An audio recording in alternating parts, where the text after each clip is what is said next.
Analyze this for 800. A medical researcher is studying the efficacy of a new cancer drug meant to increase the efficacy. Oh, apparently I like that word.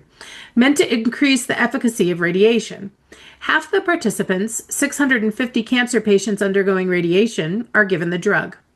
The remaining 650 are given a placebo, and the percent growth or reduction of their tumors are monitored. The results are summarized in the table. Determine the probability that a member of the control group, chosen at random, experienced a reduction in the size of their tumor. Okay, what are they asking me to do or to find? I think they want us to find the probability of a member in the control group experiencing a reduction of size in their tumor. Beautiful. And I love that you said a member of the control group, because just like with our tide pools earlier, we need to know what it's out of. So probability that a member of the control group experienced reduction in size. Okay, great. So obviously we know a lot of information in this table, but which information is important to us? The reduction. Reduction. Yes, we have significant reduction and moderate reduction. Do we need significant, moderate, or both? Both. It doesn't specify. We need both. Beautiful. But I have two groups. I have the experimental group and the control group. Which do I care about? The control group. The control group. There's the guys I care about. The 67 and the 45. Now, though, I need out of how many? I have the 67 and the 45. But whenever you do a probability, you look at I say wins. And I guess it's not a win if you have cancer, but wins, the thing I'm looking for in this case, the reduction out of the control group, out of the total. So I'm definitely going to need to know the total of the control group too, not just how many got reduced. Now, you could find that from the table, but guess what? It's also in the passage. Anybody notice that we got told the total number of people in the control group in the passage? 650. Good. So we know there's 650 total in the control group. We know that 67 saw a significant reduction and 45 saw a moderate reduction. Cool.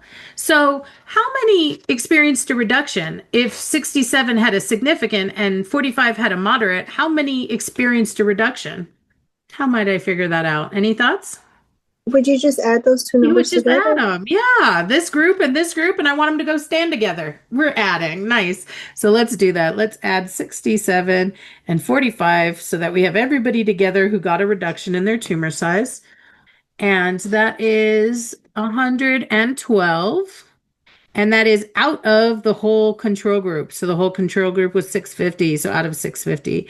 So now that I have 112 divided by 650, I can do what I've been doing. Put it in the calculator and convert it to a percent. So I'll do N over D, 112 over 650, and then convert to a percent. See why you need a calculator? And I get this. 17 point gross percent. Okay, then. A, B, C, or D, you guys? B. Beautiful. Woo! There's a reason why I chose to do so many of the percent problems in this quiz, because that's usually a weakness for students. Yeah. Your decimals that you get is 0.1723. If you didn't convert it to a percent, I converted it to a percent in my calculator. I'm going to show my calculator again, okay? Somebody remind me what the numbers were. Was it 117? 112. 112. 112. Divided by 650. So you were here and you had this number, 0.1723, right? Yes. To convert it to a percent, even now, you still can. All you have to do is get the convert to percent button. It's right here, but it's in green. So if you want something green, you have to hit the green key, and then you can hit it.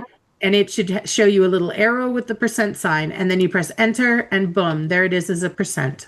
Oh, okay. Yeah. So the GED calculator is wonderful. Let me pull it up real quick one more time. It does every conversion you need. It will do, this is the quick convert button. That one will go back and forth between fractions and decimals, or whatever the two most common forms of a number are. Okay. But we also have here, anytime you see arrows, it's a conversion. So there's fraction to mixed number, there's fraction to decimal, and there's convert to a percent. So lots of great conversion keys in case you don't get the form of number you were expecting. Just convert it to the form that's there. Yeah, so the best way to do it is study the calculator. I love the calculator. I love it. I love it. I love it. I do not want to spend a bunch of time focused on all these basics with you when the main thing on the test is deep thinking. You've seen the questions we've been doing. There's already enough to think about and to memorize. We don't need to memorize how to convert a decimal when we have a calculator that will do it, and we're doing deep thinking. Do you know what I'm saying? So I know a lot of teachers spend a lot of time teaching you guys that kind of stuff. It's not my first priority.